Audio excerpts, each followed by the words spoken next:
오늘 말씀의 제목은 기도의 탁월한 야베스, 이렇게 제목을 잡고 함께 은혜를 나누고자 합니다. 우리 교회는 이제 11월 첫 주 11월 1일부터 5일까지 가을철 특별 새벽 기도회를 갖고 지금 준비 중에 있습니다. 이번 기회에 코로나로 흐트러지고 그리고 나태해지고 그리고 움츠려진 우리의 신앙이 회복되기를 간절히 소원합니다. 이번 기회에 여러분들의 신앙이, 우리의 신앙이 또 다른 한 단계로 업그레이드 되기를 기대합니다. 10월 한 달 동안에 가을철 특별 새벽 기도를 준비하면서 성경에 나타난 기도의 사람들을 한번 찾아서 설교를 하려고 합니다. 오늘은 기도의 사람 시리즈 첫 번째 시간으로 야베스에 대한 말씀을 통해서 함께 은혜와 도전을 나누고자 합니다. 여러분, 야베스라 하는 성경 인물 들어보신 적이 있으시죠? 아마 어떤 분들은 그 야베스란 말이 있는가, 야곱이라는 말은 좀 익숙한데 야베스란 말은 조금 어색하다, 이런 분들이 혹시 계실지 모릅니다. 브루스 윌킨슨이 쓴 야베스의 기도란 책이 한국어로 번역이 되어서 한때 이 책이 한국교회, 특별히 교우들에게 영향을 준 적이 있습니다. 야베스란 인물은 성경에서, 성경책 중에서 비교적 잘 읽혀지지 않는 역대상에, 그 중에서도 가장 잘 읽혀지지 않는 부분 속에 마치 숨어있는 듯이, 나는 아니야 하고 숨어있듯이 있는 인물이 바로 야베스라 하는 그런 인물입니다. 여러분이 지금 성경을 펴서 잠깐 살펴보아도 역대상 1장에서부터 9장까지에는 이스라엘 지파에 대한 족보가 나와 있기 때문에 지루하기가 짝이 없습니다. 무려 500개가 넘는 생소하고 어려운 이름들이 나열되어 있는데 모처럼 성경을 한번 읽어봐야지 라는 마음을 먹었다가도 도대체 왜 내가 이런 이름들을 읽어야 되지? 라는 그런 회의를 갖게 하는 부분이 바로 본문입니다. 4장만 보더라도 끝없이 이름만 나열되어 있습니다. 그거 한번 보겠어요. 4장 1절부터 4절까지 제가 읽어드릴 테니까 한번 보시길 바랍니다. 유다의 아들들은 베레스와 헤스론과 갈미와 훌과 소발이라. 소발의 아들 라야는 야핫을 낳았고 야핫은 아후메와 랏을 낳았으니 이는 소라 사람의 종족이며 에담 조상의 자손들은 이스루엘과 이스마와 이빠스와 그들의 매제 하술렐 보니와 그도로의 아버지 분우엘과 후사의 아버지 에셀이니. 해가 잘 돌아가지 않아서 읽기도 어렵죠. 제가 이걸 읽기 위해서 제가 여러 번 연습했습니다. 목사가 여러 번 연습했는데도 불구하고 틀리고 도대체 말이 잘 안 맞고 이런 거예요. 이렇게 이름만 열거되다가 갑자기 야베스에 이르러서는, 야베스는 그의 형제보다 귀중한 자라. 그의 어머니가 이름하여 이르되 야베스라 하였으니 이는 내가 수고로이 낳았다 함이었더라. 야베스가 이스라엘 하나님께 아뢰어 이르되 주께서 내게 복을 주시려거든 나의 지역을 넓히시고 주의 손으로 나를 도우사 나로 환난을 벗어나 내 근심이 없게 하옵소서 하였더니 하나님이 그가 구하는 것을 허락하셨더라 라고 상당히 긴 본문으로 설명을 붙였음을 우리는 알게 됩니다. 다시 말씀드립니다. 다른 데는 그냥 발음하기도 어려운 이름이 연결되다가 야베스의 단락에 와서는 상당히 긴 설명을 붙였더라 이 말이죠. 마치 이 사람에 대해서는 반드시 알고 넘어가야 됩니다. 이 사람은 다른 사람과 다르거든요 라고 말하는 것 같습니다. 야베스에 대해서 이렇게 알아들은 듯이 말하는 이유가 무엇일까? 야베스는 다른 형제들보다 어떻게 더 귀중한 자가 되었을까? 참 궁금증이 일어나지 않을 수 없지요. 오늘 그 이야기를 함께 여러분들과 드리도록 하겠습니다. 먼저 9절 하반절에 보면 이런 말씀이 있습니다. 그의 어머니가 이름하여 이르되 야베스라 하였으니 이는 내가 수고로이 낳았다 함이었더라 라는 말씀이 나와요. 그 이름으로 보아 야베스에게는 뭔가 출생의 비밀이 있는 것 같아요. 그 어머니가 아들의 이름에다가 각인시켜 두고도 할 정도로 뭔가 이상한 사건이 일어났음을 우리가 짐작하게 됩니다. 출산 과정에 어떤 남다른 고통이 있었는가? 산고를 많이 겪었는가? 임신 기간 중에 말 못할 어떤 심적인 마음의 고통이 있었을까?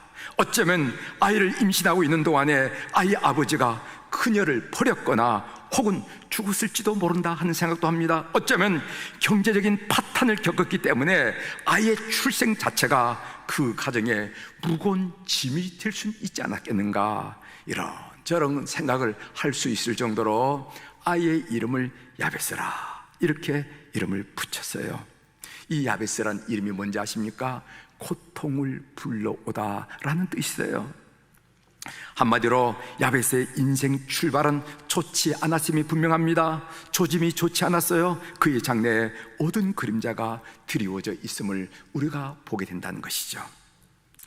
먼저 오늘 야베스의 기도 내용이 첫 번째로 나의 지역을 넓히소서, 두 번째로 주의 손으로 나를 도우소서, 세상의 사람이 아니라 주의 손으로 나를 도우소서, 세 번째로 나로 환난에서 벗어나서 내게 근심이 없게 하옵소서, 이 세 가지 기도를 드렸는데 오늘 이 세 가지 내용을 먼저 여러분들에게 말씀드린 다음에 오늘 제가 지난 주간에 본문을 묵상하면서 저희 마음에 강하게 도전했던 이야기를 여러분들에게 나누면서 오늘 말씀을 마치려고 합니다. 첫 번째로 나의 지역을 넓히소서. 오늘 역대상 4장 10절에 보면은요, 주께서 내게 복을 주시려거든 나의 지역을 넓히시고, 이렇게 야베스가 먼저 기도하는 기도의 내용을 우리가 읽게 됩니다. 여기서 지역을 넓혀달라 하는 이 야베스의 기도 내용은 쉽게 풀으면 어떻게 되냐면은 하나님께서 나를 축복하셔서 더 크고 선한 영향력을 주변에 미칠수록 도와달라는 그런 말이에요. 하나님, 나에게 선한 영향력을 미칠 수 있는 은혜를 허락해달라. 그래서 가족들에게 선한 영향력을 미치고, 직장 동료들에게 선한 영향력을 미치고, 우리 이웃들에게 선한 영향력을 미치고, 우리 민족 가운데 선한 영향력을 미칠 수 있도록 도와달라 하는 그런 기도를 야베스가 먼저 하는 것을 보게 됩니다. 이 지역이란 말은 경계라는 말로 번역될 수가 있습니다. 즉 자기의 소유의 터를 넓혀달라 하는 그런 말이죠. 여러분, 크리스천 사업가가 사업을 확장시켜달라고 기도해도 될까요? 물론 기도해야 됩니다. 하나님이 원하시는 방법대로 사업을 한다면 더 많은 것을 구하는 것은 우리 하나님이 원하시고 기대하는 일입니다. 사업은 하나님께서 우리에게 맡겨주신 특별한 지역이라는 것이죠. 하나님은 우리의 사업이 하나님의 영광을 위해서 더 넓은 세상에 영향력을 미칠 수 있는 소중한 기회가 되기를 기대하시고 원하신다 하는 사실을 기억하시는 우리 사업가들이 마음속에 간직하셔야 됩니다. 저는 우리 교회에 많은 크리스천 사업가들이 나와서 많은 선한 영향력을 미치기를 기대하면서 기도한 사람입니다. 제가 이런 기도를 하게 된 동기가 있어요. 왜 이런 기도를 하게 됐냐 하면은요, 예전에 우리 감리교가 광주에서 호남 선교대회를 개최한 적이 있습니다. 감리교의 불모진 호남 지역을 위해서 전 감리교도들이 기도하고 총력을 기울였던 행사였습니다. 김대중 전 대통령의 부인인 이희호 여사가 우리 감리교의 장로님이시니까 그분을 호남 선교대회에 초청해서 특별히 초청할 정도로 그렇게 심려를 기울이면서 준비했던 모임이 호남 선교대회였습니다. 감독 회장님께서 몇몇 목회자들을 초청해서 준비 상황을 설명하던 중에 이런 말씀을 하시더라고요. 무슨 말씀을 하느냐면은 홍보용 부채를 만들어야 하는데, 그때 여름철이기 때문에 햇빛도 가르고 바람도 이렇게 하기 위해서 홍보용 부채를 만들어야 하는데 감리교회는 후원할 기업가가 없어, 이런 얘기를 하시더라고요.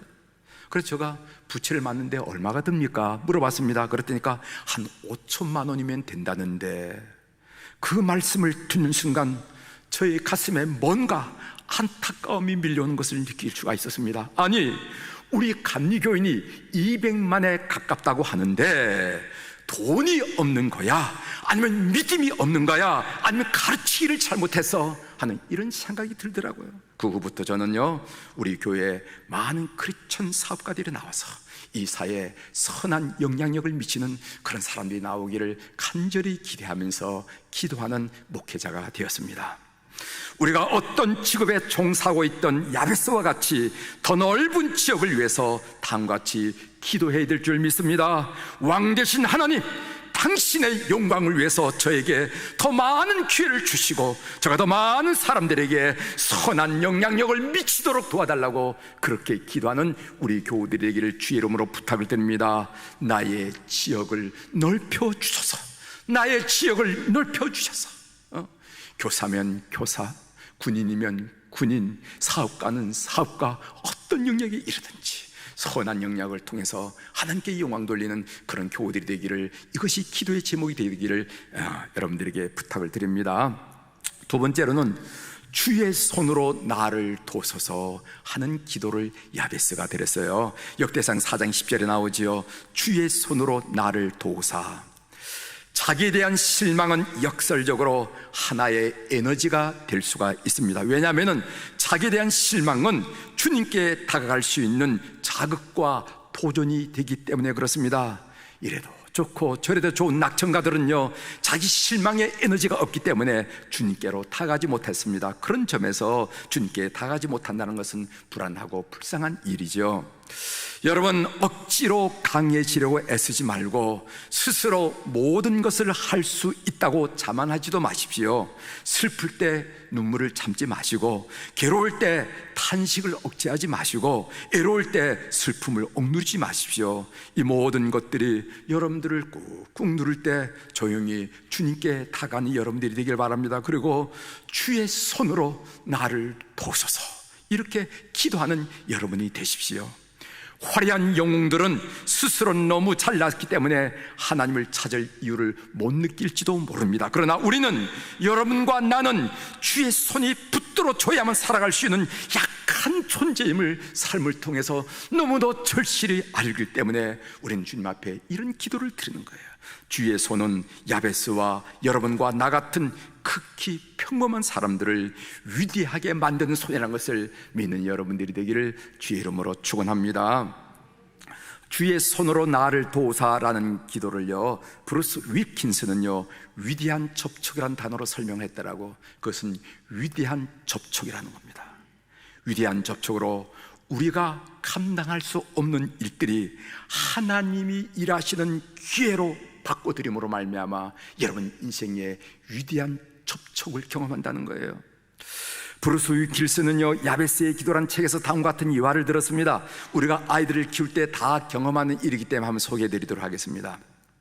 공원에 가보니까 세 종류 놀이에 미끄럼틀이 있습니다. 아주 어린 아이들을 위한 얕은 미끄럼틀, 그 다음에 중간 단계, 그 다음에 높은 단계, 이렇게 있어요. 아이는 팔짝팔짝 뛰어가 가장 낮은 첫 단계 것을, 그보다 높은 둘째 것을 자신 있게 올라가서 신나게 타고 내려왔습니다. 아이는 가장 높은 셋째 미끄럼틀도 타고 싶었어요. 망설이다가 미끄럼틀 계단을 오르기를 시작했습니다. 계단을 오르다가 자기도 모르게 내가 이 미끄럼틀은 너무 높다는 생각을 하게 됩니다. 갑자기 무서워졌어요. 오구미제로 올라가지도 못하고 내려가지도 못하는 그런 상황에 빠졌습니다. 아빠를 부릅니다. 아빠, 혼자서는 못하겠어요. 저한테 이 미끄럼틀은 너무 높아요. 무서워요. 어떻게 좀 해주세요. 그러면 저 멀리 아이가 하는 행동을 물끄러미 쳐다보던 아버지가 한 걸음으로 달려와서 아이를 껴안고 계단 끝까지 올라가서 아빠 두 다리 사이에 아이를 앉히고 한 발로 탁 감싼 다음에 한 팔을 흔들면서 신나게 미끄럼틀을 타는 것을 우리가 상상할 수가 있습니다. 여러분 많이 경험해 보시죠. 우리 아이들 어릴 때 키울 때 공원에 가서 아이들 그렇게 미끄럼 탔고, 그리고 우리 손자 손녀들 그렇게 했지 않았어요? 네. 우리 하나님의 아버지의 손이 바로 이렇다는 것입니다. 우리는 하나님의 손의 접촉을 경험한 후 이렇게 고백합니다. 하나님께서 하셨습니다. 그 누구도 아닙니다. 하나님의 손이 나와 함께 하셨고, 그래서 모든 것을 멋지게 끝낼 수가 있습니다. 이것이 우리가 신앙생활을 하면서 우리가 삶을 살면서 끊임없이 고백하는 우리의 고백이 아니겠습니까? 우리 한번 성경에 나타난 하나님의 손의 경험을 한번 여러분들에게 소개해드리고 한번 살펴보도록 하겠습니다. 민수기 11장에 보면 이스라엘 백성들이 하나님께 만나만 계속 먹으니까 질려 죽겠다고 고기 좀 먹게 해달라고 하나님께 원망하는 것을 우리가 보게 됩니다. 하나님께서 백성의 원망 소리를 듣고 고기를 먹게 해주겠다고 했어요. 그것도 하루나 이틀이나 닷새나 열흘이나 20일만 먹을 것이 아니라 코에서 냄새가 날 정도로 신물이 나도록 내가 한번 먹여주겠다. 그랬더니 모세가 뭐라고 반문하느냐 하면은, 하나님, 양떼를 잡은들, 저 풀판에 펼쳐져 있는 양떼를 잡은들, 소떼를 잡은들, 저 바다에 있는 모든 고기를 끌어모은들, 이 무수한 백성들, 이 적지 않은 백성들에게 어떻게 코에서 신물이 나도록 먹일 수가 있겠습니까? 그때 하나님께서 대답하신 말씀이 민수기 11장 23절에 있는데, 여호와께서 모세에게 이르시되 여호와의 손이 짧으냐? 내가 이제 내 말이 내게 응하는 여부를 보리라. 그래서 이 번역은 개정판 번역이거든요. 여호와의 손이 짧으냐? 그러나 옛날에 개혁판에는 어떻게 번역했냐면 여호와의 손이 짧아졌느냐 이렇게 번역했습니다. 그 말도 의미가 있다 생각해요. 여호와의 손으로 홍해를 가르시고 여호와의 손으로 반석을 깨뜨려 물을 내시고 여호와의 손으로 하늘을 만나를 내신 그 손이, 그 능력 손이 갑자기 짧아졌냐 이 말이죠. 여호와의 손이 짧으냐 하고 반문하는 것입니다. 여러분, 하나님의 말씀이 응했습니까? 응하지 않았습니까? 응했지요. 사랑하는 교회 여러분, 주의 손을 구하는 여러분들이 되길 바랍니다. 역대하 16장 9절에 보면은 여호와의 눈은 온 땅을 두루 감찰하사 전심으로 자기에 행하는 자들을 위하여 능력을 베푸시나니 라는 말씀이 있습니다. 하나님께서 이 세상을 두루두루 감찰하는데 어떤 사람을 감찰하냐면 영웅호를 감찰하거나 아니면 고매한 성직자를 관찰하는 것이 아니라 여호와를 애타게 기다린 사람, 여호와의 손을 간구한 사람들을 눈을 크게 뜨고 찾고 있다 계시는 말씀입니다. 하나님은 전심으로 자기에게 향하는 자를, 즉 주의 손길을 간구하는 자를 눈을 크게 뜨고 찾으신다고 그랬습니다. 찾은 다음에 발견하기만 하면 그에게 능력을 베푸셨다, 이렇게 고백하고 있는 것입니다. 믿는 교우들이 되기를 주의 이름으로 축원합니다. 어제도 한 교우가 하나님의 응답이 너무 늦어 실망이 되는 순간이 많아요 라고 말하는 것을 제가 들은 적이 있어요. 여러분, 교우들 힘을 내시길 바랍니다. 하나님의 눈은 주의 손길을 간구하는 자를 감찰하신다, 성경이 말씀하고 있습니다. 저희 이야기가 아니에요. 신실하신 하나님의 약속임을 꼭 믿는 여러분들이 되시기를 바랍니다. 오랜만에 여러분들과 더불어 복음성가 한 곡을 좀 같이 부르려고 그래요. 이 복음성가는요, 제가 이제 선교사로 있을 때 선교사들이 이제 낮에는 활동하다가 저녁에는 이렇게 모여서 외국 선교사들이 같이 모여서 펠로십 이렇게 교제를 가져요. 갔는데 그날에는 그는 모임에 미국 그 비전 트립을 오신 분인데 다 끝나고 우리는 나오는데 이렇게 피아노에서 이렇게 연주를 하면서 찬양을 하더라고요. 그런데 그 찬양 소리에 무슨 Precious Lord라는 말도 나오고 Through the night, Through the storm 이런 얘기가 나오더라고. 그런데 그 곡이 너무도 마음에 이렇게 기막에 심금을 울려서 저게 무슨 찬송이 저런 참 좋은 찬송이 있을까 하고 찾아봤더니까 이 찬송입니다. 여러분이 잘 아는 찬송이죠. 주님여 이 손을 꼭 잡고 가소서, 약하고 피곤한 이 몸을 폭풍 후 흑암소, 그래서 이 through the storm, through the night 이렇게 해치사 빛으로 손잡고 날인도 하소서. 인생이 힘들고 고난이 겹칠 때 주님이여 날 도와주소서 하는 이런 찬양이거든요. 우리 한번 불러보도록 하겠습니다. 여러분 그 곡조의 가사에 신경을 쓰시고 한번 같이 한번 불러보도록 하겠습니다.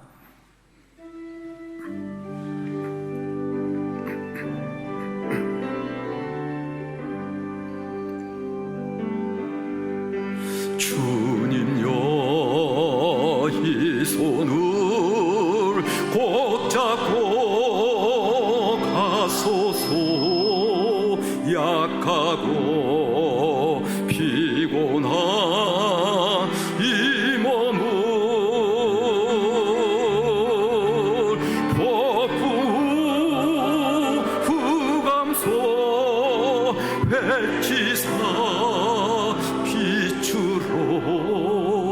손잡고 날 인도하소서. 인생이 힘들고 고난이 겹칠 때 주님여 날 도와 주소서. 외치는 이 소리 귀 기울이시사 손잡고 날 인도하. 2절 다시 한번 불러볼까요? 가사가 좋지요. 인생이 힘들고 고난이 겹칠 때 주님여 날 도와 주소서. 외치는 이 소리 귀 기울이시사 손잡고 날 인도하소서.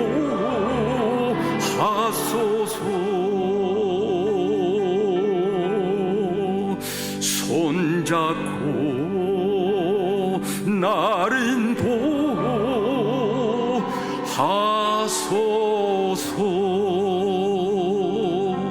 아멘. 주의 손으로 나를 도우소서. 주의 손. 세 번째로 나로 환난을 벗어나 내게 근심이 없게 하소서. 역대상 4장 10절 하반절이죠. 나로 환난을 벗어나 내게 근심이 없게 하옵소서 하였더라, 이렇게 써요. 참 놀라운 기도입니다. 여러분, 이 기도를 자세히 보십시오. 왜 놀라운 기도인가 하면은 나로 환난을 만날 때 그 환난을 극복하게 하옵소서 라고 기도하지 않고 나로 아예 환난을 벗어나게 하옵소서 이렇게 담대하게 기도하라는 것입니다. 여러분, 이런 기도를 드리는 여러분이 되시길 바랍니다. 이 내용을 설명을 한번 들어보겠어요. 자동차 사고를 당하였지만은 목숨을 잃지 않고 한 달 정도의 병원 신세를 진 후에 퇴원하여 건강을 회복했다면은 그것은 하나님의 은혜일까요? 은혜가 아닐까요? 하나님의 은혜죠. 그러나 아예 교통사고를 당하지 않는 것이 더 큰 하나님의 은혜가 아닐까요? 더 큰 하나님의 은혜지요. 그런데 오늘 이 야베스는 이렇게 기도하더라는 것입니다. 그런데 우리들은요, 밀어내서 당하고 나서야 하나님의 은혜인 줄 알더라는 것입니다. 교우들이 감사금을 드리다 보면은요, 우리 여러분들이 감사금 드리면은 그 감사한 그 내용물은 우리 재무부가 이렇게 잘 회계를 처리하고 이제 봉투를 저한테 갖다 줍니다. 그러면은 그것을 주일 한 주간 동안에 책상 위에 올려놓고 그 내용들을 보면서 기도하고 있는데 거기에 보면은 각가지 종류의 감사의 내용이 있어요. 그런데 그 감사드린 것을 보면은 교통사고를 안 당했을 때 이달도 그 복잡한 거리를 다녔지만은 교통사고 당하지 않고 건강하게 하심을 감사합니다 라고 감사금을 드린 경우는 없지는 않지만은 드물어요. 없지는 않지만 드물어요. 반대로 교통사고를 당하여 물질적인 손해를 보고 건강의 손해를 보고 시간의 손해를 보고 한번 난리를 치고 난 다음에는 하나님 그래도 이만큼만 다치게 한 것 감사합니다고 감사금을 드린 경우는 많아요. 예. 이상하지요? 왜 이래야 되나요? 그런데 야베스는 나로 아예 환난을 벗어나 내게 근심이 없게 하옵소서라고 환난 근처에도 가지 않도록 해달라고 감히 하나님께 이렇게 대범하게 기도하더라는 것입니다. 놀라운 일이지요. 그 기도의 수준이. 여러분들도 이렇게 기도하는 교우들이 되기를 바랍니다. 지난주 본문을 묵상하면서 내내 머리를 떠나지 않았던 주제가 있어요. 그 주제는 무엇인가 하면은 왜 성경은 야베스를 이렇게 특별히 다루고 있을까? 왜 성경은 야베스를 이렇게 주목하고 있을까? 그 내용입니다. 도대체 뭐 때문일까? 야베스 뭐 때문에 그랬을까? 그것은 야베스가 기도에 탁월한 자였기 때문이라는 확신이 들었습니다. 야베스가 성경이 야베스를 주목하는 이유는 그가 기도에 탁월한 자라는 것입니다. 따라서 오늘 본문이 우리에게 도전하는 말씀은 무엇인가 하면은 기도에 탁월한 자들이 되라는 것입니다. 사랑하는 여러분, 기도에 탁월한 자들이 되기를 주의 이름으로 축원합니다. 기도는 돈이 없어도 할 수가 있습니다. 기도는 시간이 없어도 할 수가 있습니다. 출퇴근하면서도 할 수가 있습니다. 운전하면서도 할 수가 있습니다. 기도는 건강이 좋지 않아도 할 수가 있습니다. 그래서 베드에 누워서도 하나님께 기도할 수가 있습니다. 기도는 재능이 없어도 할 수가 있습니다. 하나님께 여러분들의 마음을 드리면 되는 거 아니겠어요? 누구든지 마음만 먹으면 기도에 탁월한 자들이 될 수 있다는 것입니다. 요즘 우리 새벽 기도에 교우들이 나오는 숫자가 많아지는데 참 감사해요. 우리 모든 교우들이, 우리 수표교회 성도들이 기도에 탁월한 자들이 되기를 주의 이름으로 권면합니다. 오늘 역대상 4장 10절 하반절에는 하나님이 그가 구하는 것을 허락하셨더라 하는 응답의 말씀이 나와 있습니다. 여러분, 하나님이 사랑하는 것과 하나님이 인정하는 것은 다르다는 것을 여러분 아십니까? 하나님이 우리를 사랑한다는 말씀은 구원과 관련된 말씀이고, 하나님이 우리를 인정한다는 것은 상급, 축복, 응답과 관계된 말씀입니다. 하나님의 사랑은 온 인류에게 동일하지만은, 그러나 하나님의 상급은 동일한 것이 아니에요. 상급을 받고 축복을 받고 응답을 받는 것은 하나님의 인정을 받아야 됩니다. 야베스와 같은 기도를 드림으로 하나님의 인정을 받는 교우들이 되기를 주의 이름으로 축원합니다. 야베스와 같이 기도에 탁월한 자들이 되기를 주의 이름으로 다시 한번 축원합니다. 한 달 후 11월 1일부터 가을철 특별 새벽 기도회를 갖게 됩니다. 어쩌면 특별 새벽 기도회는 산소 호흡기일지도 몰라요. 사람들은 기도를 영혼의 호흡이라고 말하잖아요. 그렇죠? 기도를, 말씀을 뭐라고 말합니까? 영혼의 양식이라고 말하고, 기도를 뭐라고 말합니까? 영혼의 호흡이라고 그러죠?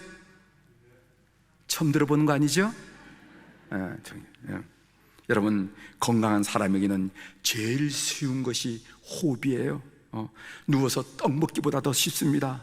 자신이 호흡하고 있는 것조차 모릅니다. 아주 자연스럽고 아주 규칙적으로 지속적입니다. 그러나 천식이나 임종 직전의 사람에겐 제일 어려운 것이 호흡입니다. 그래서 숨을 몰아쉰다 그런 말을 하잖아요. 온 힘을 다해서 들이마시고 숨 한번 들어마시고 내뱉을 때도 온 힘을 다해서 내뱉어요. 따라서 기도 생활은 영적 건강을 체크할 수 있는 척도가 됩니다. 기도가 자연스럽고 규칙적이고 지속적이면 영적으로 건강한 사람이고, 기도가 힘들고 불규칙적이고 그리고 지속적인 것은 고사하고 기도를 잊어버렸다면 그 사람의 영적인 건강에 빨간 불이 켜졌다는 것을 꼭 아시길 바랍니다. 호흡이 가물가물 찾아 들어가는 사람을 살리려면 급히 산소 호흡기를 갖다 들이대야 되지 않겠습니까? 이번 새벽 기도회는 그런 나에게 있어서 영적인 산소 호흡기다. 내가 입만 뜨면은 기도는 영혼의 호흡이라고 그러는데 내 호흡을 희생시킨다 하는 그런 마음으로 여러분들이 기대하시고 준비하시고 기도하는 여러분들이 되기를 주의 이름으로 축원합니다. 기도하시겠습니다.